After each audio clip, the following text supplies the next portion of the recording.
Take our lead, let's help you make your mark. Our goal is your satisfaction. Let us show you the way. We do have rolling admissions. But what rolling admissions means from our perspective is that we plan to make a small number of offers spread throughout the year. It does not mean that we make all of our offers in October and November and reject any applicants that happen to be reviewed later.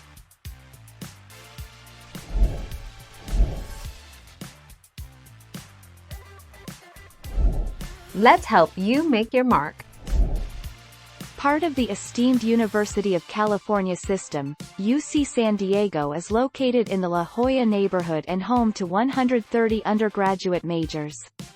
With an acceptance rate of 30%, UCSD is a moderately selective school that sits in the center of other UC schools in terms of difficulty of admission. 3 September 2020.